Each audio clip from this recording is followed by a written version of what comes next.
On va détenir, voyez.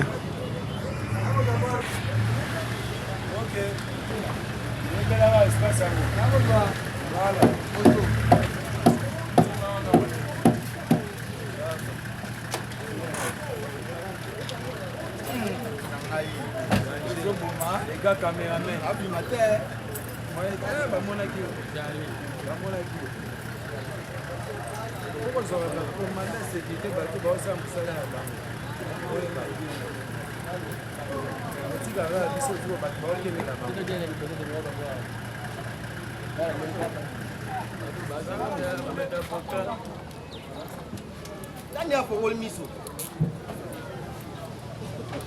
C'est du nom comme on ces jours là.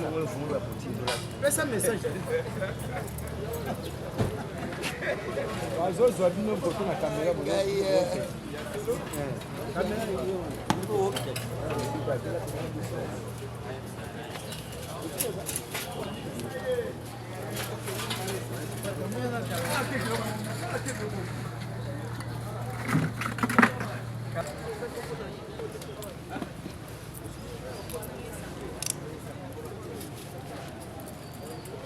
Qui t'aide?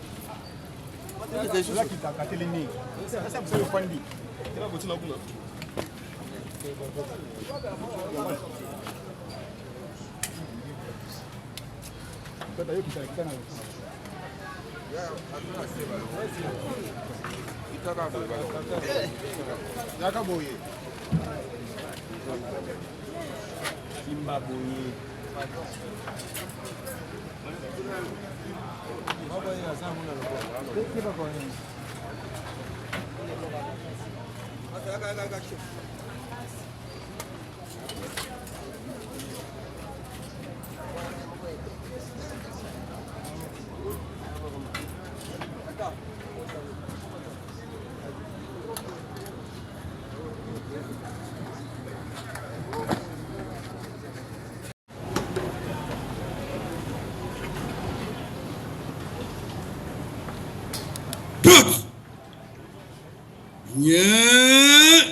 Gardez, portez, animez, immobile.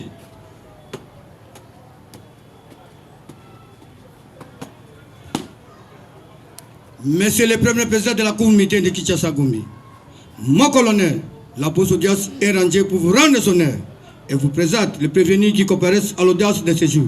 Commandant poste audience, agent-chef, Logana, Jacques-Claude. Adamagone.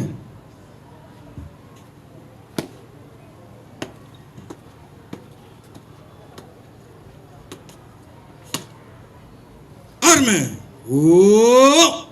Pied. Rep. Précise au premier degré en chambre foraine en procédure de flagrance ce lundi 12 mai 2025 dans l'enceinte du camp Lufungula, site dans la commune de Lingwala. L'unique affaire en continuation inscrite au rôle sous RP numéro 470/025, RMP numéro 4664/25/NTB. En cause, l'auditeur militaire supérieur, ministère public et le parti civil ci-après. 1. Monsieur Salomon Kabongo. 2. Madame Aimé Kiningu Mukalabama. Contre le prévenu ci-après. 1. Commissaire supérieur adjoint Dunia Olivier. 2. Commissaire supérieur adjoint Banga Gajole. 3. Sous-commissaire Yala Dimatundu Michel. 4. Sous-commissaire adjoint Mangela Bendo. 5. Sous-commissaire adjoint Libenge Kaindo. 6. Brigadier en chef Sangwa Moulangi. 7. APP Kabongo Théo. Prévenu de homicide prétère intentionnel, violation des consignes. Fait à Kinshasa le 9 mai 2025, le greffier principal Mounongo Zakimouna Vincent, lieutenant-colonel.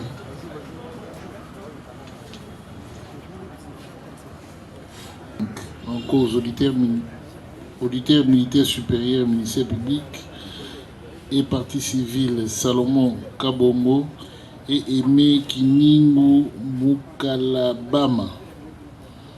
Contre les prévenus ci-après, commissaire supérieur adjoint Kanza Dunia. À la barre. À la barre. Sous-commissaire adjoint Libenge Kaïlo. Brigadier en chef Sangwa Moulangi. APP Kabongo Théo. Défi athée qu'à l'appel de la cause, les prévenus comparaissent en personne, assister les leurs conseils comme suite. Maître Pio Tunzenge Cédric, avocat au barreau de Kinshasa Matete. Conjointement avec Maître Greg Mutombo, avocat au barreau de Kinshasa Gombe. Votre honneur, conjointement avec Maître Alfred Fiston Bélécou, avocat. Hier, la Cour avait prescrit au greffier un certain nombre de devoirs. Est-ce que vous êtes exécuté par rapport à ces devoirs-là?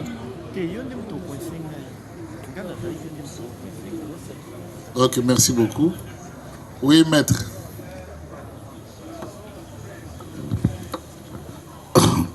Maître Kitenge Joël, avocat près la cour d'appel du Sankourou, pour les deux parties civiles.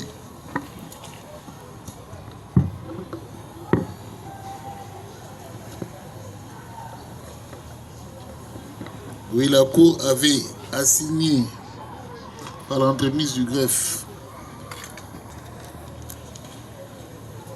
les experts, notamment le général Kikobia Denis, médecin, ainsi que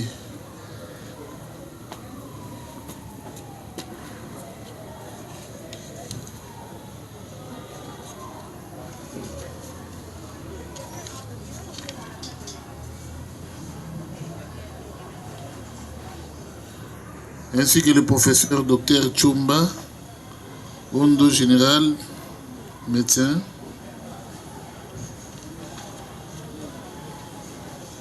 Il peut se présenter à la barre. Capitaine médecin légiste Moulamba, à la barre.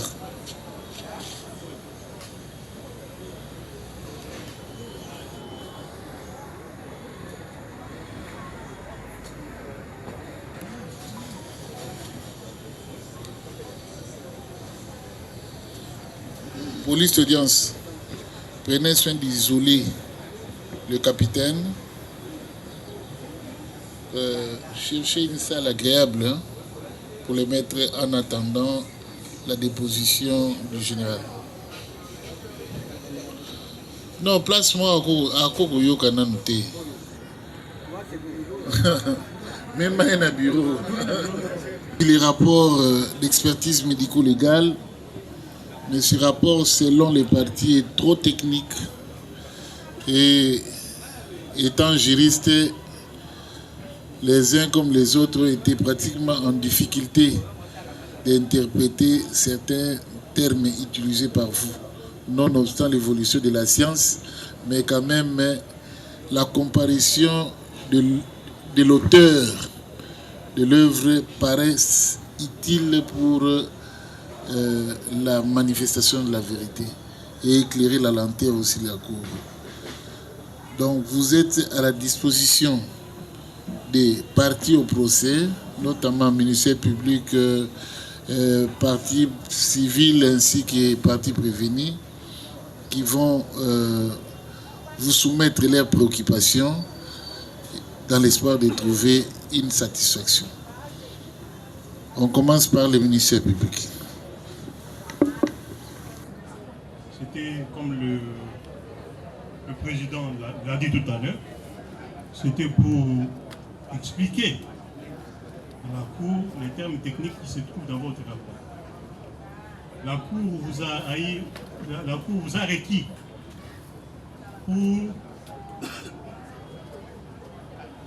pour dire à la Cour la cause du décès du regretté Kabeya, fiston, dont vous avez examiné le corps.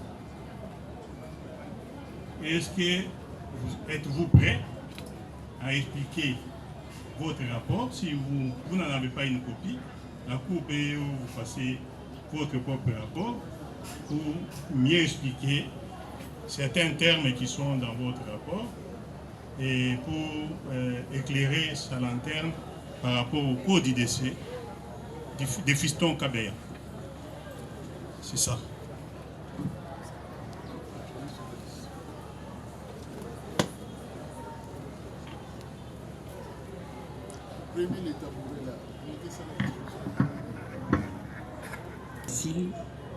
Que ceux qui ont trouvé des difficultés à interpréter certains termes posent les questions, comme ça j'y réponds. En résumé, par rapport à ce que l'organe de la loi venait de dire, la cause du décès, c'est l'hémorragie cérébrale. Cette hémorragie cérébrale n'est pas survenue par hasard.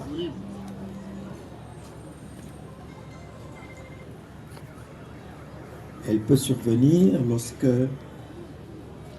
la tension dans les vaisseaux du cerveau dépasse leur résistance. À ce moment-là, le vaisseau éclate. C'est une des modalités. Il peut aussi survenir à la suite d'une onde de choc, c'est-à-dire d'un coup donné sur la boîte crânienne et qui continue jusqu'à ce qui se trouve à l'intérieur de la boîte crânienne, c'est-à-dire le cerveau. Voilà. Dans le cas que nous avons eu à examiner, nous avons trouvé effectivement qu'il y avait au niveau du cuir chevelu et au niveau du cerveau du sang qui ne devait pas s'y trouver. C'était un endroit anormal pour le sang. Le sang doit être dans les vaisseaux. Et maintenant, lorsqu'il y a des difficultés quant à l'interprétation de certains termes techniques, je suis là pour y répondre. Double emploi.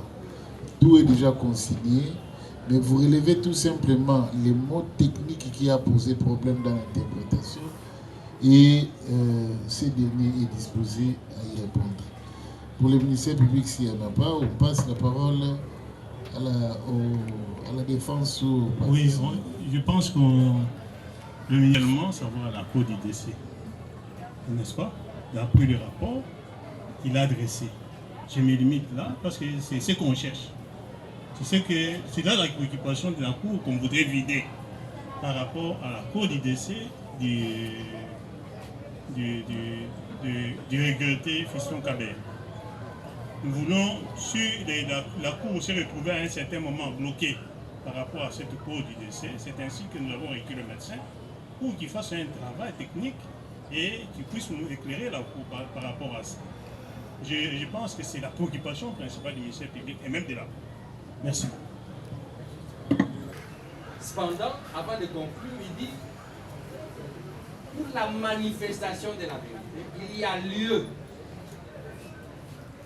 que la Cour procède aux 9 recommandations, entre autres, quelle a été la santé de Kabeya avant sa mort, quels sont les témoins qui l'ont vu avoir décédé, les conditions dans lesquelles il était détenu, et ainsi de suite. Pour lui, ces recommandations. Quelle est l'incidence de ces recommandations, au cas où elles ne sont pas observées par la Cour, pour la manifestation de la vérité? J'ai dit. Merci beaucoup. De la parole. Merci, votre honneur, pour la parole accordée. C'est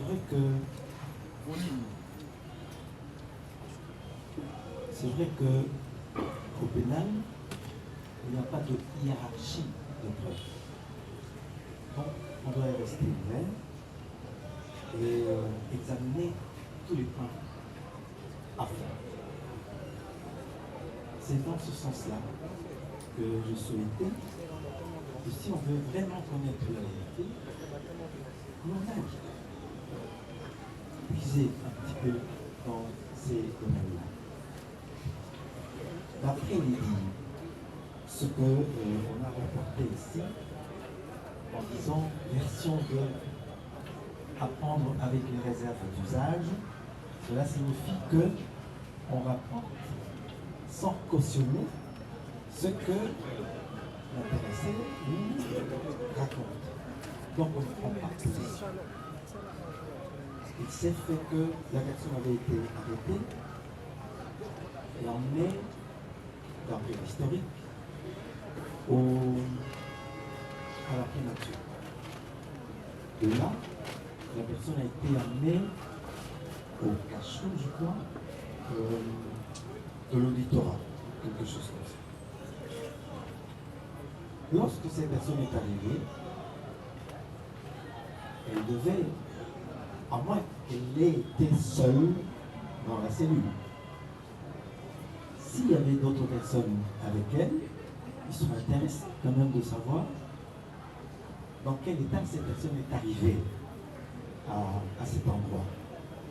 Et donc, les deux, son état de santé se présentait comment? Lorsque quelqu'un arrive maladif, ou en train de trembler, ou en train de boiter, n'importe qui peut savoir que cette personne n'est pas bien. Si cette personne n'est pas bien, on s'enquiert quand même de son état, de façon à pouvoir lui apporter le secours nécessaire, si c'est nécessaire. Cet aspect serait intéressant quand même à exploiter. Dans quel état le regretté Fiston est arrivé à la primature et qui l'a emmené au cachot de la garnison, le roi. S'il y avait d'autres co-détenus, ceux-ci ont pu voir dans quel état cette personne est arrivée. Ce serait important. Après l'avoir arrêté, on l'a emmené, comme je viens de vous le dire. Mais c'est un agent de vote. Est-ce qu'on peut mettre quelqu'un en détention sans l'auditionner, sans savoir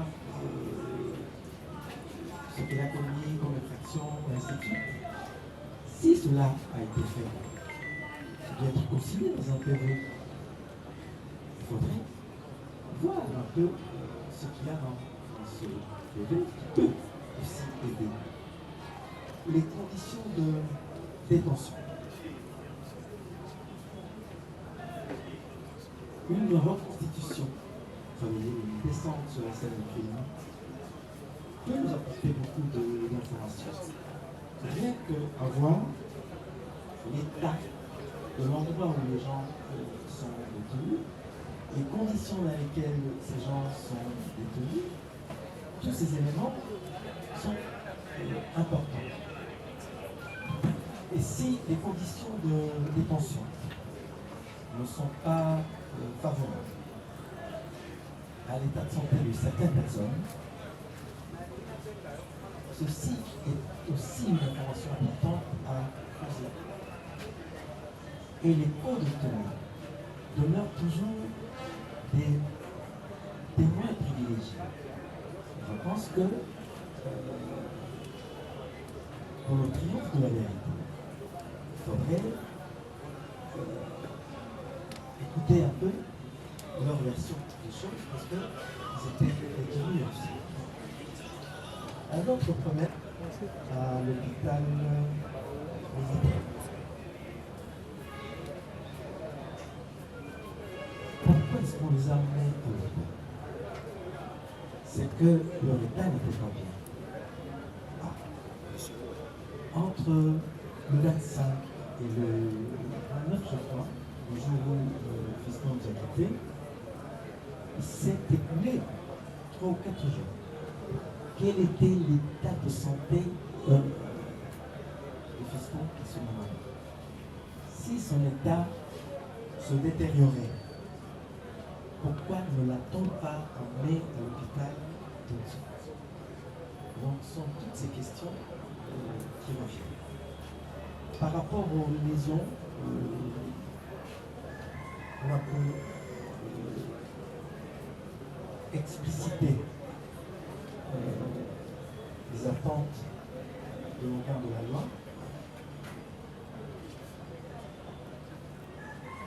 Lorsqu'on reçoit un coup sur la tête, selon l'intensité de ce coup, on peut être groggy, vraiment.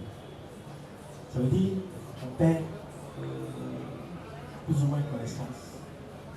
Et si le coup est très très fort, on peut même tomber. Ça signifie que les cellules du cerveau ne fonctionnent plus. Lorsqu'on tombe inconscient, on ne choisit pas comment on va tomber. La première partie du corps qui touche le sang, c'est cette partie-là qui portera les indices de la chute. C'est ainsi que si on tombe à l'inverse, la partie postérieure de la tête peut cogner le sol. Selon l'intensité de cette chute, les lésions peuvent être tout à fait évidentes. Et dans ces cas, on peut effectivement aussi perdre connaissance. Les lésions que l'on a décrites peuvent relever d'autres causes, comme je viens de le dire, une chute, en cas de crise d'épilepsie, en cas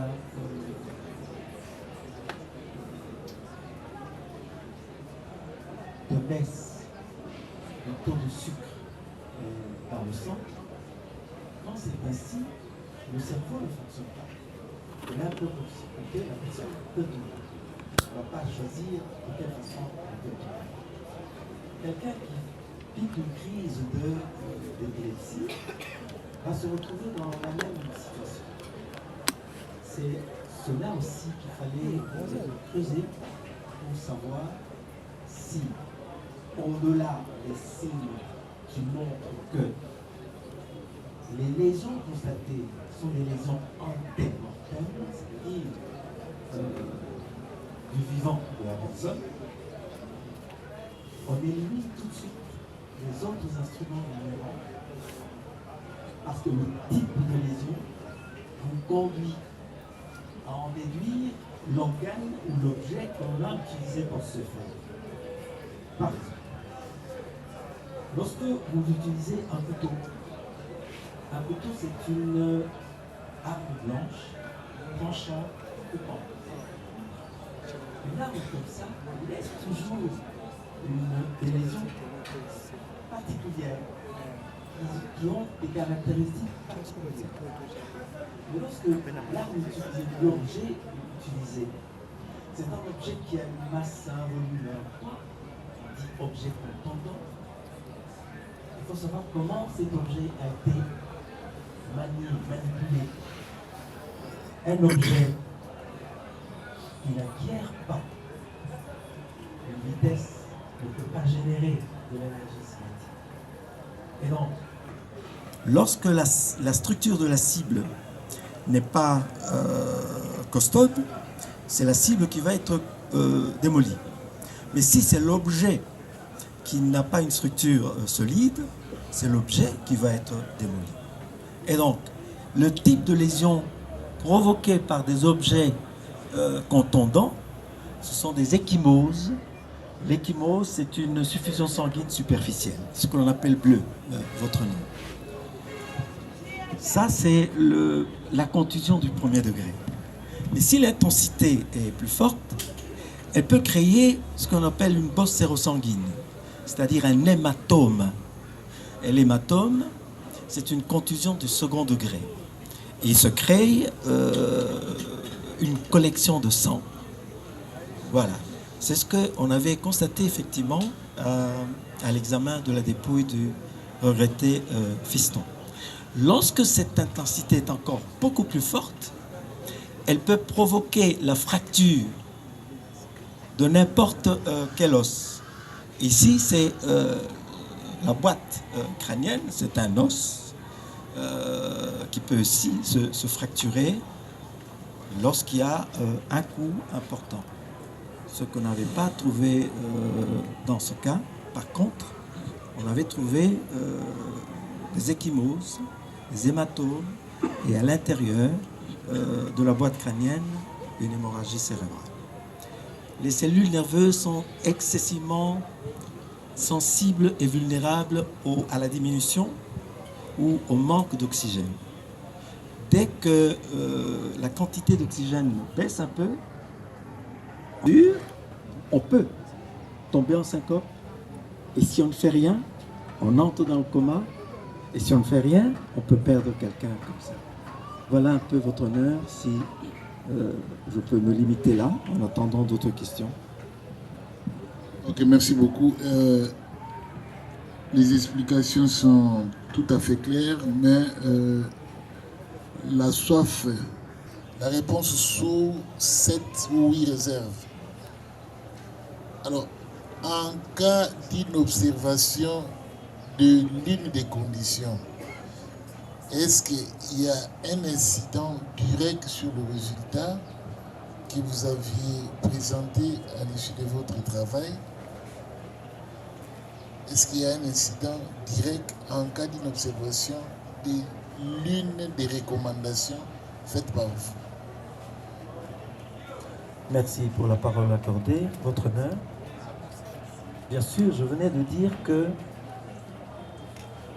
il y a eu mort d'homme. Et donc c'est une perte. Et on n'a pas le droit d'être superficiel. Donc on doit épuiser toutes les sources d'informations qui permettent à la vérité de triompher. C'est dans ce sens-là. Par exemple, si auprès des témoins privilégiés, ceux qui l'ont vu dernièrement vivant, on peut avoir des informations qui peuvent être utiles. Le fait de voir dans quelles conditions ils étaient détenus, ça peut nous aider aussi à comprendre que, à la suite d'une défaillance, il a pu se passer ceci ou cela. Et sans ces informations, on ne peut pas conclure. Ce que l'on a mis noir sur blanc, ce sont nos constatations. Ça s'arrête là. Mais pour tracer un lien d'imputabilité, quant à dire c'est ceci ou cela qui a provoqué, ça c'est pas le travail du médecin légiste. Nous examinons les lésions, nous essayons de comprendre comment ces lésions ont été produites, on appelle ça cinétique lésionnelle, et la gravité de ces lésions, leur impact sur la vie de la personne, ainsi de suite. Ça oui, ça c'est notre travail. Mais nous ne pouvons pas dire désigner les responsables. Non, ça c'est le travail de l'organe de la loi et des enquêteurs.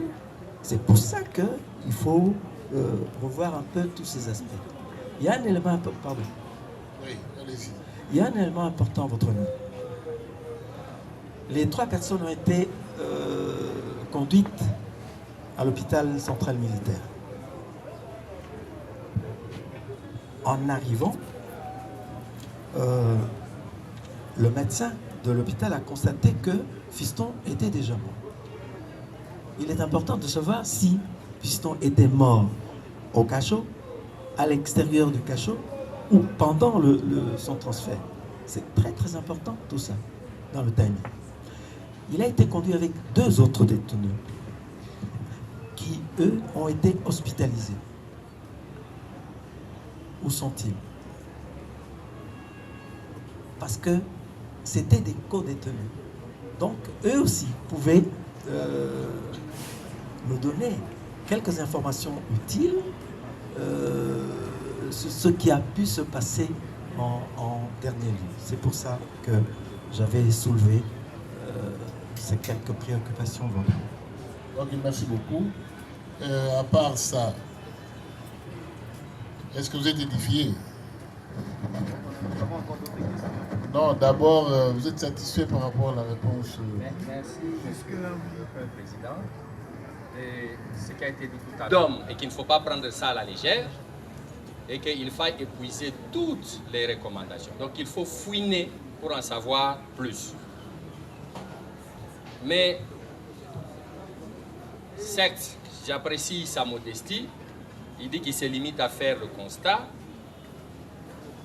C'est ainsi qu'il a, par exemple, parlé de la baisse du taux de sucre qui peut être aussi à la base de la mort. Mais je voudrais quand même, parce qu'il a presque dit en finissant, a-t-il vu le certificat de décès, oui ou non? Est-ce que vous avez vu le score? Merci, Votre Honneur, pour la question. Non, justement. Dans des cas comme ça, ce n'est pas ce certificat de décès qui est valable. Le certificat de décès, c'est l'expression écrite des constatations cliniques. Donc, lorsque le décès est suspect, si les conditions sont suspectes, ce certificat n'est pas valable. Il sera valable après la mission, par exemple, que vous nous aviez donnée. C'est à nous à délivrer le certificat de décès, parce que nous aurons constaté et la cause du décès.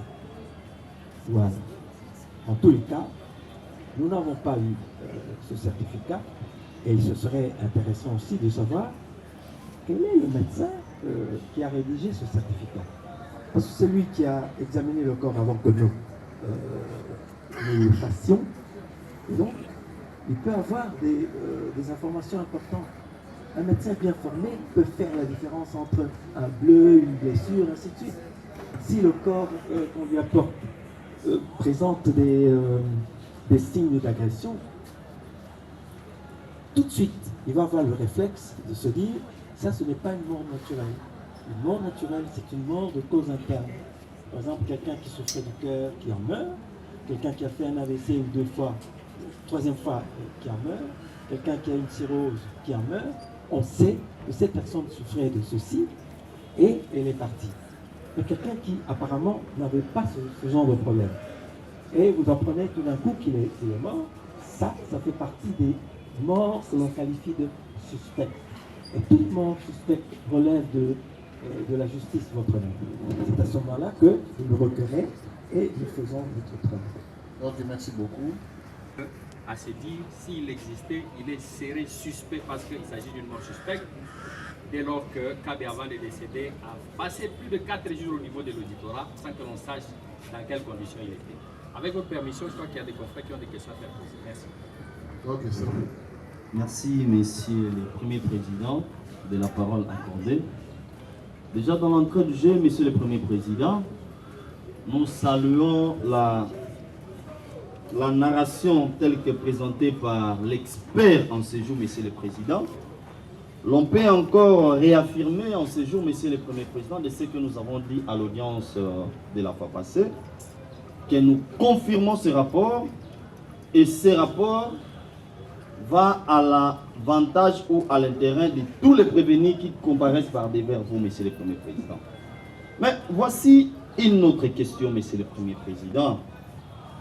C'est le premier président parce que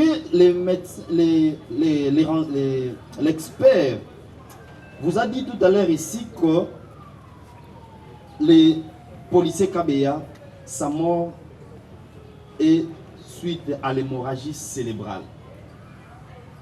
Et par rapport à l'hémorragie cérébrale, le médecin a parlé de 2 causes.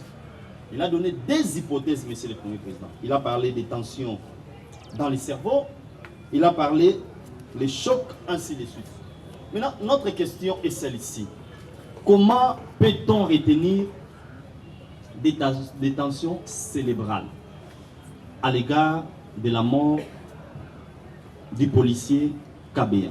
Quand il parle de tension cérébrale, on peut admettre ou on peut conclure que les policiers Kabea avait reçu les coups administré par quelqu'un, ou soit les policiers KBA avaient reçu les coups lorsqu'il était tombé, ou soit la tension était par rapport à l'AVC. C'est ça les trois préoccupations, monsieur le Premier Président. Oui, docteur, vous pouvez répondre. Merci, Votre Honneur, pour la partie de comprendre les mécanismes qui peuvent amener à la mort. C'est vrai que ce n'est pas votre tasse de thé, mais c'est parce que vous n'avez pas eu la formation biomédicale. C'est tout à fait normal. C'est un peu le problème que nous avons avec les termes juridiques, c'est un peu compliqué. Ce sont les griefs que les uns font aux autres, ainsi de suite. Il faut qu'on se comprenne. En médecine, la médecine n'est pas une science exacte comme les maths. Il y a des faisceaux qui conduisent à un certain diagnostic. Ces faisceaux, c'est tout ce que l'on constate d'anormal. Quelqu'un de normal, il marche comme ça. Quelqu'un qui n'est pas normal, il marche comme ceci. Pourquoi il marche comme ça? On cherche à savoir. Et lorsqu'on trouve la cause, on peut mettre le lien entre cette cause et la mort éventuellement. Voilà. Pour l'hypertension. Être détenu, c'est pas... Enfin, passer un temps au cachot, c'est pas comme passer un temps à la plage. On est stressé. On a perdu sa liberté. On n'est pas sûr du lendemain. Si en plus les conditions de détention ne sont pas bonnes, cela influe sur la tension de la personne. Elle peut faire effectivement ce qu'on appelle un pic hypertensif, c'est-à-dire une montée brutale de la tension artérielle. Mais les vaisseaux du cerveau peuvent, si ce pic arrive, peuvent éclater et provoquer ce qu'on appelle l'hémorragie cérébrale. On appelle ça accident vasculaire cérébral, ici hémorragique, parce qu'il y a éclatement du vaisseau. Ça peut arriver. Ne l'ayant pas examiné de son vivant, nous ne pouvons pas connaître son état de santé avant. Souffrait-il d'hypertension? Soignait-il cette hypertension ou non? Ce qui concerne l'hypertension. 2. Il y a des maladies qui provoquent une sidération du cerveau. C'est l'épilepsie dont je vous ai parlé. Mais quelqu'un qui fait, qui pique une crise d'épilepsie ne passe pas inaperçue. C'est tout à fait spectaculaire. Et par conséquent, les co-détenus, s'il était advenu qu'il ait fait, qu'il ait piqué une crise d'épilepsie au cachot ou à l'extérieur du cachot, les témoins privilégiés restent encore les co-détenus. Encore faudra-t-il savoir si le regretté fiston souffrait d'épilepsie. Là, c'est son médecin de famille ou sa famille pourrait nous renseigner sur ce point. Voilà. Ok, merci beaucoup. Satisfait. Tout à fait, monsieur le Premier Président. Franchement, la que donne l'expert en séjour. Mais monsieur le Premier Président, est-ce que nous voulons vraiment être concrets par une réponse de la part des renseignants, de l'expert, j'allais dire, monsieur le Premier Président? Je reviens toujours à l'une des questions que nous venons de faire poser à l'expert, parce qu'il parle des coûts. Lui étant médecin, lui étant expert, qu'est-ce que la défense peut retenir? C'est un coût ou ce sont des coûts constatés par un individu ou ce sont des coûts constatés lorsque la personne était tombée par terre. Nous voulons vraiment être éclairés, précis par rapport à cette réponse. Rendez un peu la question intelligible. Bien qu'il a déjà répondu intelligiblement, mais nous voulons aussi être concrets, Monsieur le Premier Président. C'était suite à l'hémorragie, c'était suite à la tension au niveau du cerveau. Là, vraiment, nous sommes tout à fait d'accord avec l'expert. Mais la question qui reste pendante, pour ce qui nous concerne, Monsieur le Premier Président, est celle de savoir la tension. Quand est-ce qu'on peut constater la tension au niveau du cerveau? C'est lorsque on vous a administré les coups, ou soit c'est lorsque vous êtes tombé par terre. Asséné sur le crâne, ébranle le cerveau, que la boîte crânienne est censée protéger. Cela peut amener au cisaillement des vaisseaux qui peuvent éclater et donner aussi une hémorragie. L'onde de choc d'un coup sur la tête peut avoir les mêmes conséquences. C'est un peu ce qu'on a essayé d'expliquer dans le rapport. Mais un coup très fort ne va pas provoquer tout de suite une hypertension. Ce sera plutôt l'hypotension. Un coup très fort va provoquer l'hypotension. C'est à cause de ça que la personne va tomber. Parce que quand la tension baisse à un niveau trop bas, la pompe cardiaque ne fonctionne plus normalement. Et donc, elle pompe, comme on dirait, à vide. Et je vous ai dit que les cellules du cerveau sont excessivement vulnérables et sensibles au manque d'oxygène.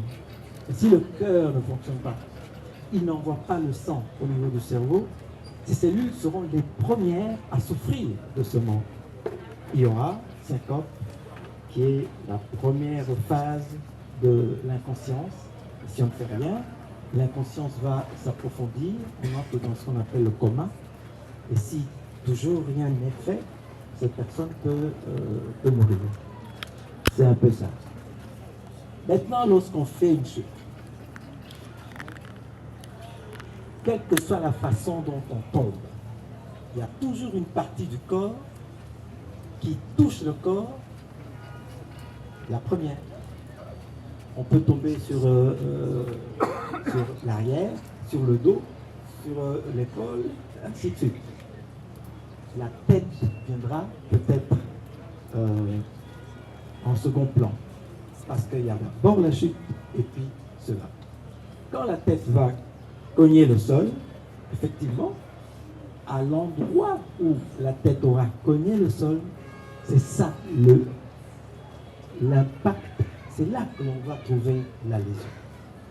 Maintenant, si c'est un coup que l'on a donné, c'est à l'endroit où ce coup a touché le corps que l'on va trouver ces stigmates, comme je vous ai expliqué.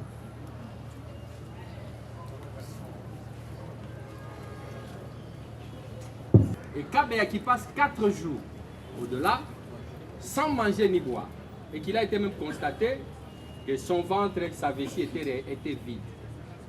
Est-ce que les conditions telles que décrites peuvent-elles à la base de la baisse du taux de sucre? En pareille condition, est-ce que, voudrais-je dire, ces conditions peuvent-elles être à la base d'une crise pouvant entraîner jusqu'à la mort? Nous avons dit. Merci beaucoup. Docteur, vous voulez répondre? Effectivement, nous avons constaté que il n'y avait rien dans l'estomac, même pas le reste des repas digérés, qu'on appelle chine. C'était anormal. Et puis, au niveau des mains, nous avons remarqué des signes de déshydratation. Et ce qui a expliqué aussi qu'au niveau de la vessie, on n'a rien trouvé comme urine et ainsi de suite.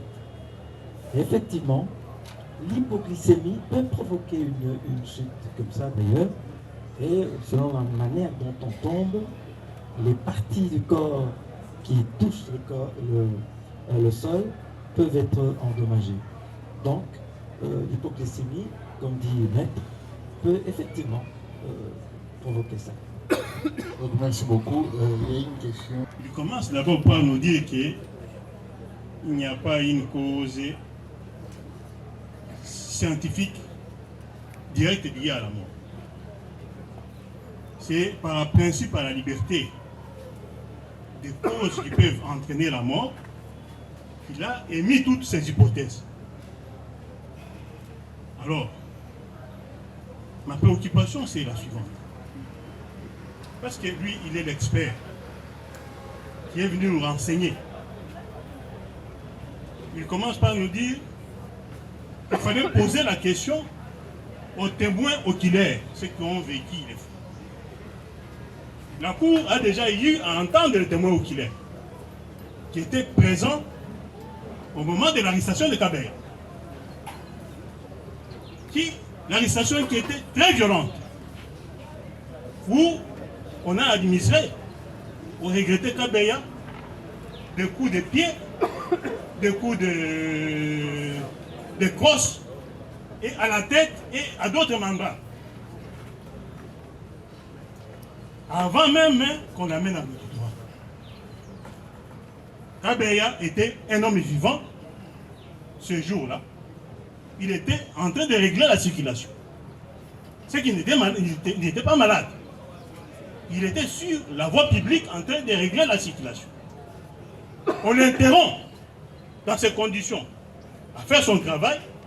On le prend violemment. On le fait monter dans ce qu'on appelle Bercy par la police. Alors, dans cette violence, Bercy, c'est le milieu de l'air derrière.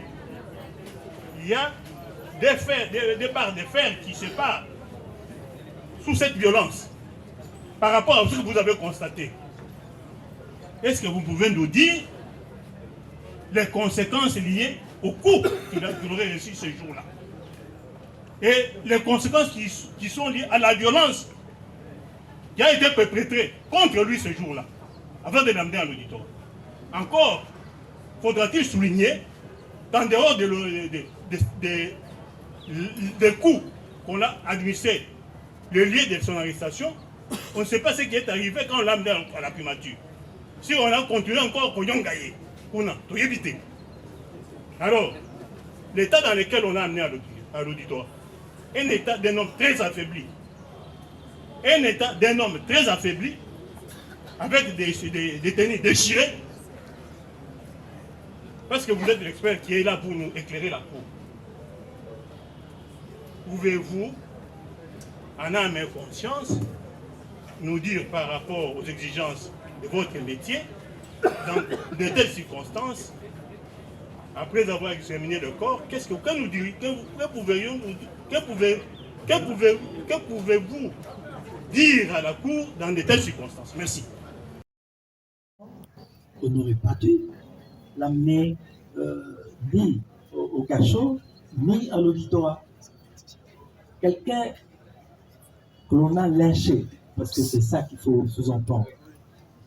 Son état nécessite l'hospitalisation et non pas la détention au cachot. C'est une question à laquelle il faudra quand même qu'on réponde. Parmi les interrogations que j'ai posées, c'est dans ce sens-là. Donc, son état nécessitait une prise en charge médicale, une hospitalisation et non pas une détention. C'est déjà une anomalie en soi. J'apprends effectivement que l'arrestation était tumultueuse. Les détails que l'on vient d'apprendre ici, coup de crosse, coup de pied, et ainsi de suite. D'accord. Crosse. Tout objet contondant, comme la crosse. Lorsque on tape sur la tête ou n'importe sur quelle partie du corps il y aura la forme de la fosse. Voilà, sous forme d'échymose, sous forme d'hématome. Parce que tout objet contondant qui a acquis une certaine vitesse génère ce qu'on appelle l'énergie cinétique. Et ça se traduit justement sur la cible, soit sous forme de bleu, d'échymose, soit sous forme de peau sérosanguine qu'on appelle hématome, et ainsi de suite. Voilà. Donc, à l'adresse de l'organe de la loi, effectivement, si cette version est la réalité, l'orientation était déjà faussée.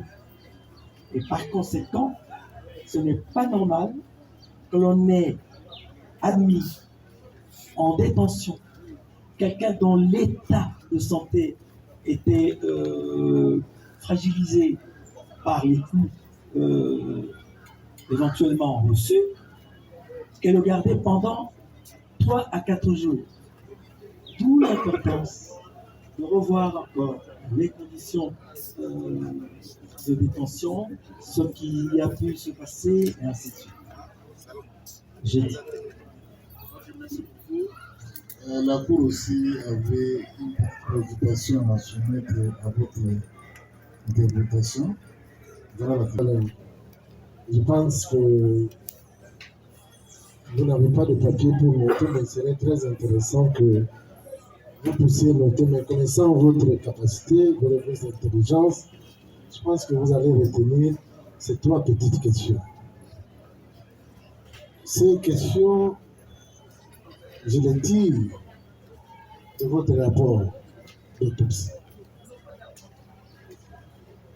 Je voudrais que la Cour voudrait que vous puissiez l'éclairer sur, d'abord, les terminologies. Dans votre rapport, à la page 4, vous parlez de... Je vais vous lire. S'agissant de l'examen interne et nécropsie, c'est-à-dire l'autopsie. Niveau céphalique. Plus bas là-bas, ce qui nous intéresse, vous dites, c'est-à-dire ouverture de la boîte crânienne. Lorsque vous avez opéré l'ouverture de la boîte crânienne, vous avez noté une hémorragie sous-durale et intracérébrale, sans fracture de la voûte crânienne. La voûte crânienne, c'est quoi? Et puis, vous dites sans fracture. À la page 6, s'agissant des traumatismes crânio-encéphaliques, vous dites qu'il s'agit d'un transfert d'énergie cinétique d'un objet contondant sur la tête. L'onde des chocs a occasionné une fracture de la boîte crânienne et une hémorragie cérébrale. D'un côté, vous dites voûte crânienne sans fracture, et puis fracture de la boîte crânienne. Ces 2 concepts-là, ces 2 termes techniques, si vous pouvez les placer dans leur contexte pour que nous puissions bien comprendre. La deuxième, c'est par rapport à votre exposé, à votre narration de faits. Vous donnez la date du décès. Doit-on considérer? Parce que tout à l'heure, là, vous veniez de dire qu'il n'appartenait pas au médecin qui l'avait reçu. En cas, selon vous, de suspicion, c'est le médecin légiste. Mais est-ce que cette date ici, du 29 mars 2025, est-ce que c'est la date du décès du défunt Kabea que la Cour doit retenir, ou selon vous? Parce que dans le rapport médical, vous ne précisez pas la date et l'heure à laquelle, la date précise et l'heure à laquelle le défunt Kabea est décédé. Alors, en lisant votre exposé des faits, votre rétoire, nous retrouvons une date. la date du 29 mars 2025. Est-ce que c'est cette date-là? Est-ce que c'est cette date-là que la Cour doit retenir? Alors, la troisième question, et peut-être la dernière pour moi. Docteur, vous avez dit ceci. Quand vous avez expliqué en résumé votre rapport, vous avez dit qu'en ouvrant la tête, vous avez trouvé du sang qui n'avait pas sa place dans la boîte crânienne ou là-dedans, dans la tête. Du sang qui n'avait pas sa place. Du sang qui coulait en dehors de veines. Est-ce que vous pouvez nous dire, selon la médecine légale, selon vous, experts, un homme qui se présente dans cet état peut être dans quel état? Pendant combien de jours? Le sang, ça commence à circuler maintenant. Est-ce que c'est tout de suite qu'il tombe, qu'il s'évanouit, qu'il perd connaissance, qu'il a des vertiges? Ça peut prendre combien de temps? Cette question va nous renvoyer à la deuxième. Merci beaucoup.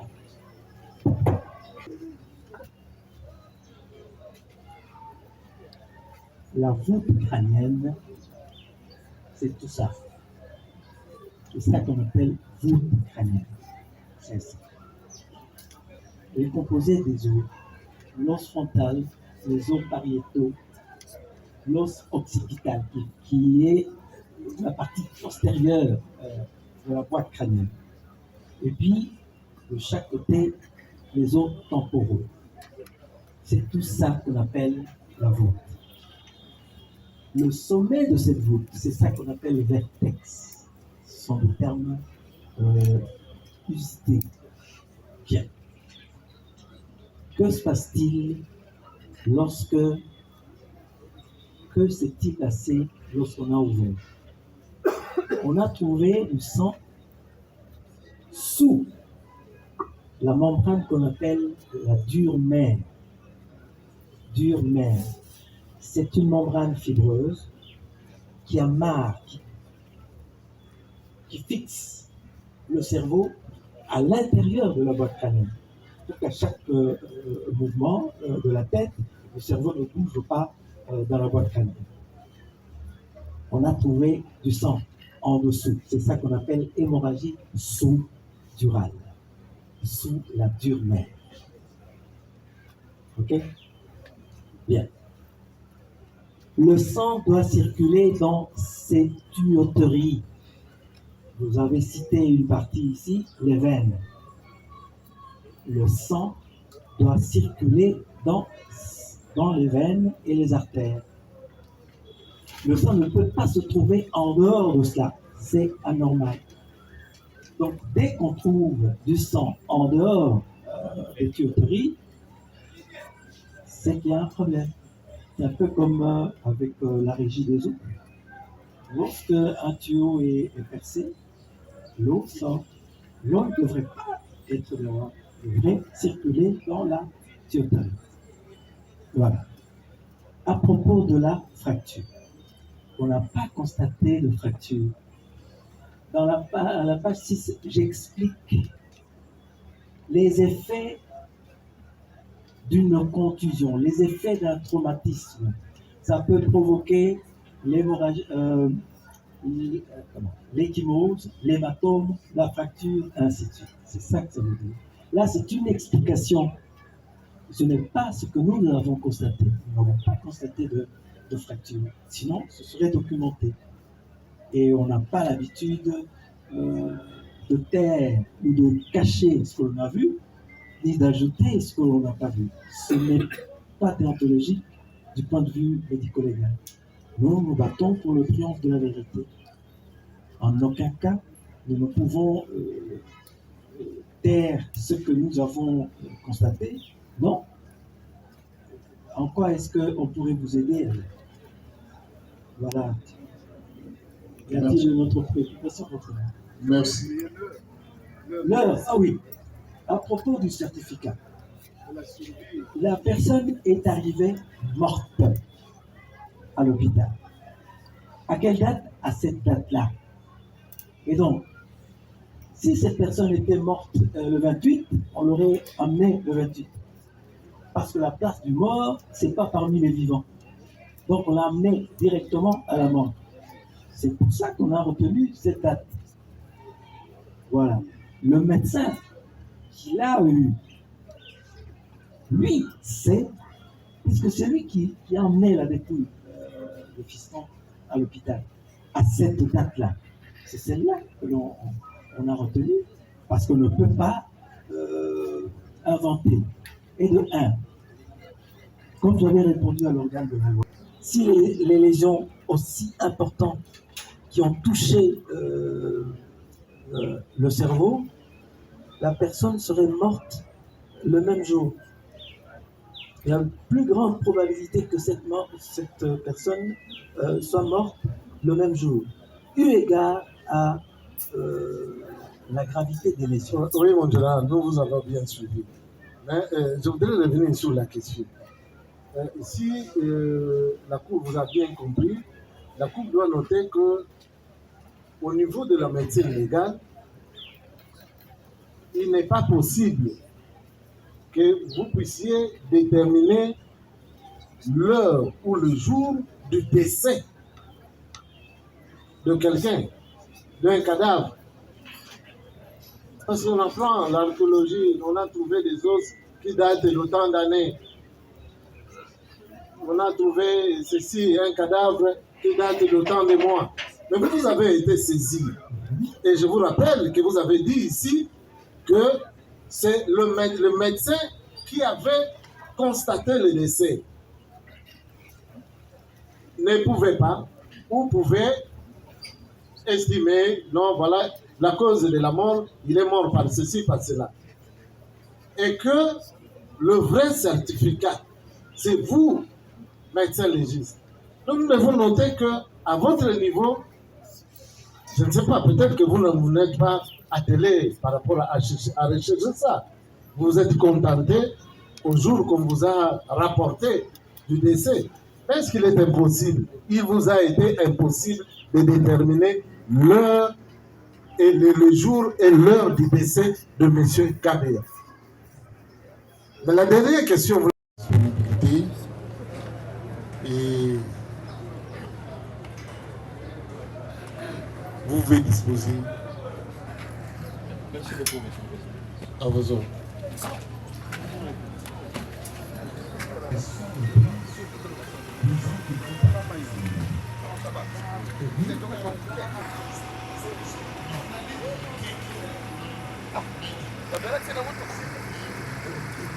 La recherche de la vérité, nous ne jugeons pas, nous ne tranchons pas, nous ne sommes pas habilités à prononcer un arrêt, mais cette recherche de la vérité, c'est ce qu'il faut que toutes les parties sont par devant votre honneur. Et c'est dans ces mêmes soucis que vous avez fait venir le général. Donc, ou bien c'était, je précise, ça peut paraître très court. Non, hein? Le nom, l'identité, en fait, votre nom. Grade, c'est pour le respecter. Voilà, commissaire supérieur à Joe Moulinda. Ok.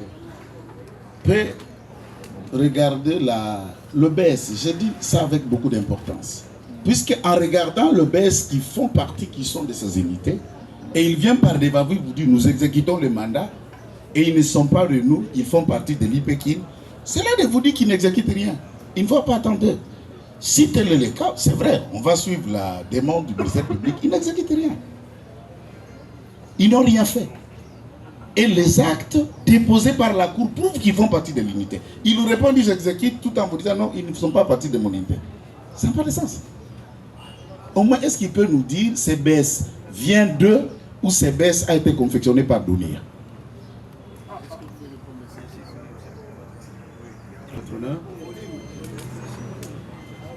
J'avais dit ici, nous pouvons dire quoi? Dans le mode de fonctionnement de notre unité, le requérant partant de la Constitution lui donne lui le pouvoir de se choisir sa sécurité propre.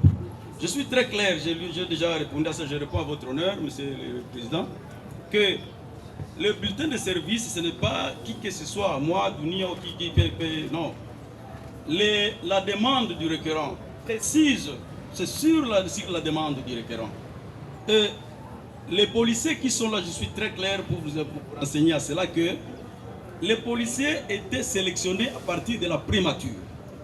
On envoie la liste à l'unité. Le général ne s'exécute que sur la demande du requérant. Le policier, c'est un policier de la République, peu importe son unité, mais dès lors qu'il est choisi par le requérant, on s'incline. Et pour répondre à l'exécution du mandat, à votre honneur, Monsieur le Président, je vous précise que le mandat est en exécution, en pleine exécution, puisque nous sommes sur le terrain. Et comme preuve, nous vous avons apporté les identités de ces policiers et leurs adresses pour dire que les policiers ne sont plus là. Et c'est ça la seule réponse à ça. Mais pour ne pas se décourager et que les mandats ne nous avaient pas donné une durée exacte pour se limiter dans la recherche et dans la poursuite de ces policiers, nous sommes encore sur le terrain. Mais pour répondre à l'honneur de votre cours, nous devons d'abord sursoir ça et venir répondre et vous faire les rapports. C'est ici le lieu de vous faire les rapports, Monsieur le Président. C'est ici, le mandat est en exécution. Le policier, moi je suis l'officier de renseignement de la police congolaise. C'est-à-dire, la justice, elle est là pour tout le monde. Et lorsque nous exécutons, nous qui sommes les auxiliaires de la loi, nous exécutons la décision de la justice.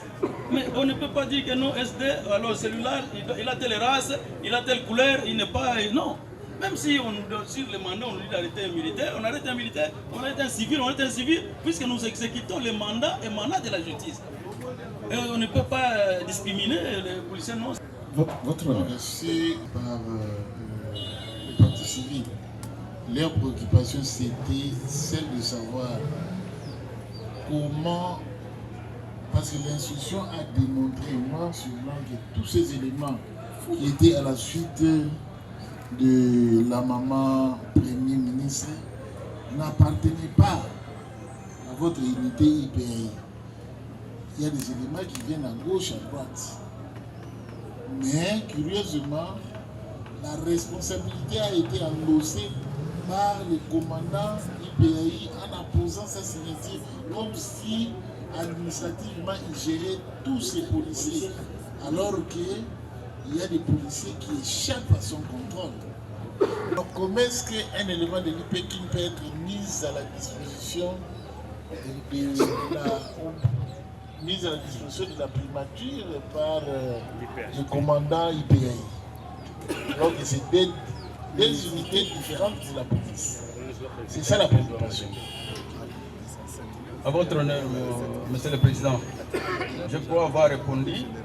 Et je peux toujours me répéter. Les requérants, je le répète, Monsieur le Président, les requérants, c'est lui qui formule sa demande. Et ça ne se fait pas seulement la primature.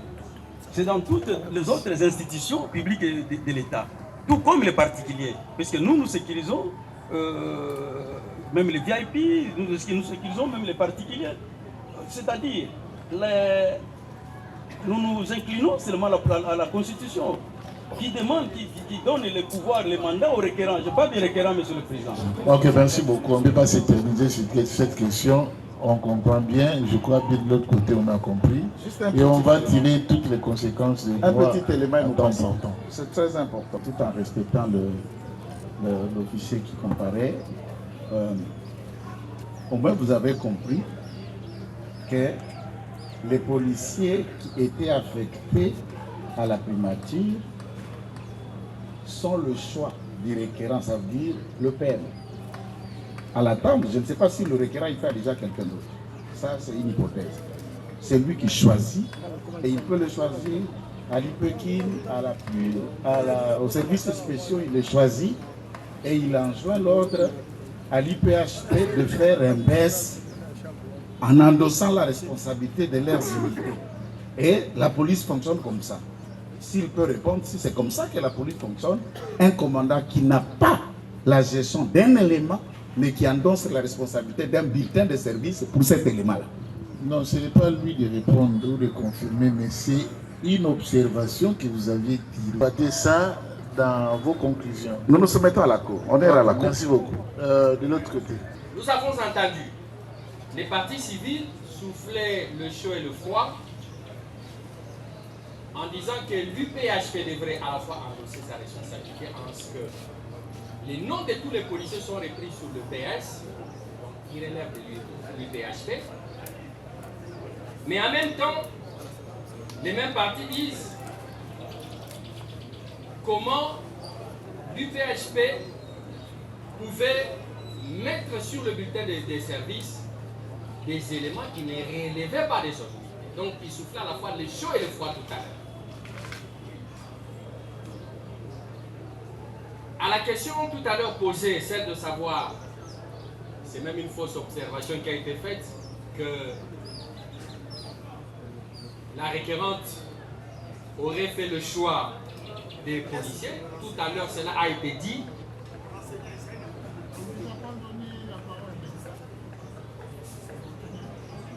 Tout cela a été dit ici, qu'il en est de même pour toutes les institutions ainsi que les particuliers, auxquels on affecte non seulement les unités, les éléments de l'UPHP, mais on peut affecter également les éléments qui relèvent ailleurs. C'est comme si cela était parole d'évangile ou parole d'un médecin, alors que selon l'OMS, tout être humain est un malade qui s'ignore. J'étais surpris d'entendre la bouche d'un avocat que Kabe ne souffre pas d'épilepsie, il était en bonne santé. Je voulais juste à ce niveau, parce que plus tard peut-être je n'aurai pas l'occasion d'y revenir. C'était les quelques observations que je voulais faire. Je vous remercie. Merci beaucoup. La parole à Denis se fait. Le major vous est disposé. La Cour vous remercie infiniment. À présent, on vient d'intervenir. Est-ce que les partis sont disposés à plaider quant au frange? Ne manifestez pas des signes d'approbation ou de promotion. C'est quoi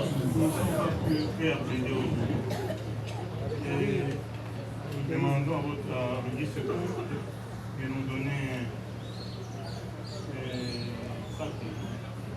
4 jours. Oui, non, 4 jours. 4 jours, c'est-à-dire le vendredi. Oui. Que le vendredi, on puisse présenter le temps pour nous de rédiger notre équipe. De tous les éléments.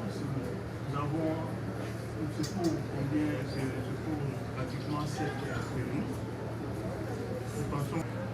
Mais je vais terminer par cette observation, puisque la Cour est en train déjà de vouloir renvoyer l'audience, si la Cour nous permettait.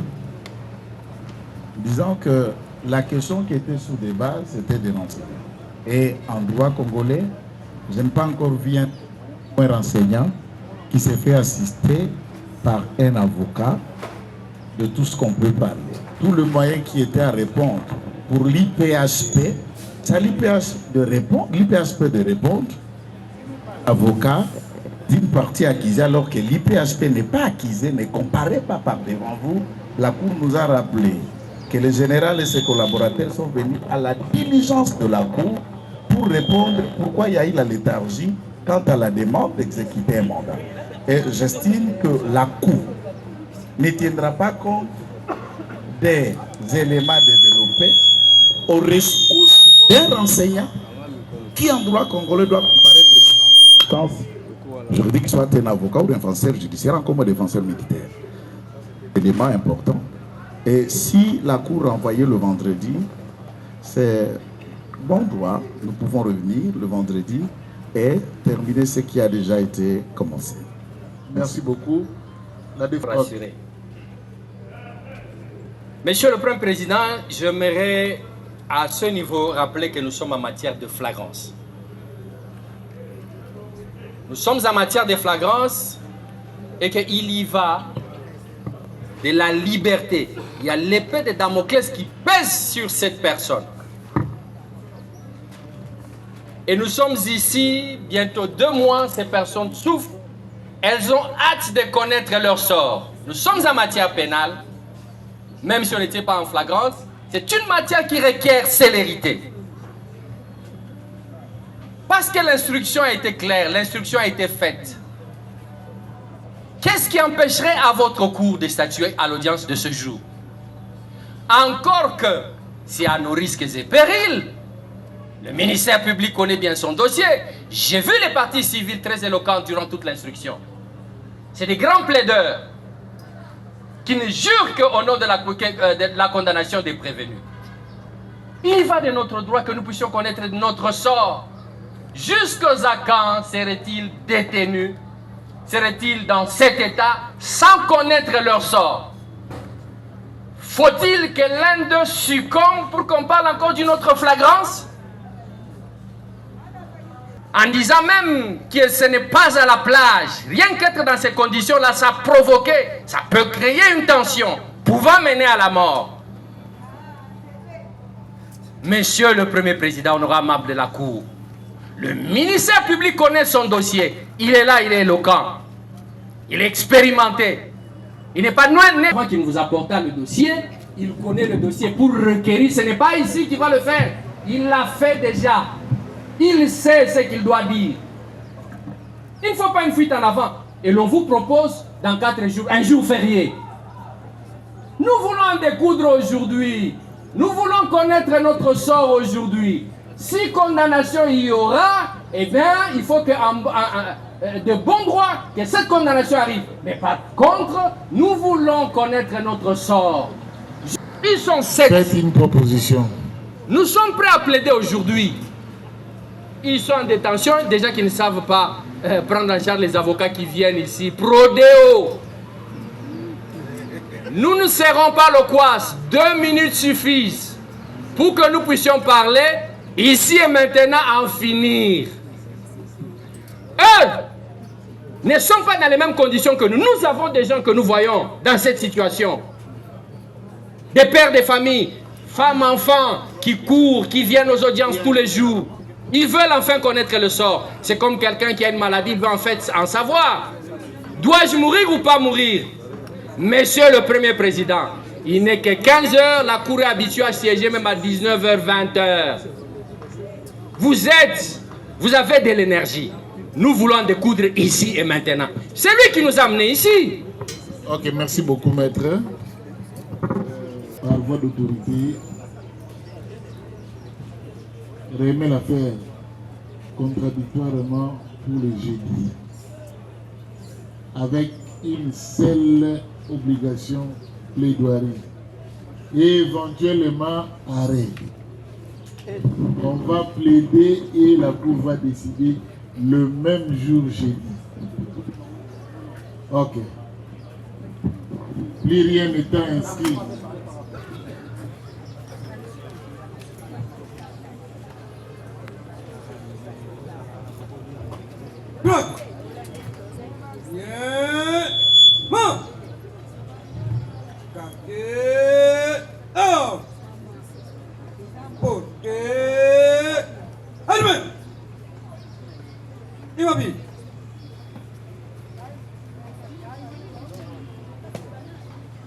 Monsieur le Premier Président de la Cour militaire de Kinshasa.